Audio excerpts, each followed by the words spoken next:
হত্যা মামলায় আসামি হওয়ায় বাংলাদেশ দলে অলরাউন্ডার সাকিব আল হাসানের ভবিষ্যৎ নিয়ে উঠেছে নানা প্রশ্ন। অনেকেই ক্রিকেটে তার শেষ দেখে ফেলেছেন। মামলার তদন্তের স্বার্থে তাকে দেশে ফিরিয়ে আনতে আইনি নোটিশও পাঠানো হয়েছে আজ। আওয়ামী লীগের সাবেক এই সংসদ সদস্যের ক্রিকেটে কেরিয়ার কি আসলেই শেষ? তবে বিশ্বস্ত একটি উচ্চ পর্যায়ের সূত্র ইনকিলাবকে নিশ্চিত করেছে, হত্যা মামলা হলেও আপাতত তাকে ক্রিকেট থেকে দূরে সরানোর কোনো পরিকল্পনা নেই সরকারের। সূত্রটি জানায়, মামলায় দোষী সাব্যস্ত হওয়ার আগ পর্যন্ত খেলা চালিয়ে যেতে পারবেন দেশসেরা এই অলরাউন্ডার।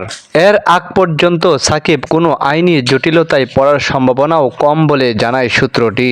পাকিস্তানের বিপক্ষে দুটি টেস্ট ম্যাচের সিরিজ খেলতে বাংলাদেশ দল এখন দেশটিতে অবস্থান করছে। দলের সঙ্গেই আছেন অলরাউন্ডার সাকিব।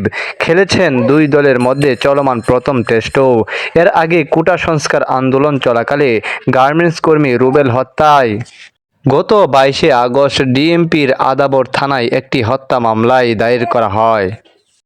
এতে সাকিব আল হাসানকে মামলার 28 নম্বর এজাহার নামেও আসামি করা হয়। এছাড়া মামলায় সাবেক প্রধানমন্ত্রী শেখ হাসিনা, ওবায়দুল কাদের সহ আরও 156 জনকে আসামি করা হয়েছে। মামলায় অজ্ঞাত আরও 400 থেকে 500 জনকে আসামি করা হয়। মামলার এজাহারে বাদী অভিযোগ করে বলেন, গত 5 আগস্ট রুবেল রাজধানীর আদাবরের রিং রুটে প্রতিবাদী মিছিলে অংশ নেয়। এ সময় আসামিদের প্রত্যক্ষ ও পরোক্ষ নির্দেশ, প্ররোচনা, সাহায্য সহযোগিতা ও প্রত্যক্ষ মদতে কেউ মিছিলে গুলি ছোড়ে। বুকে ও পেটে গুলিবিদ্ধ অবস্থায় রুবেলকে হাসপাতালে নিলে চিকিৎসারত অবস্থায় 7 আগস্ট মারা যান।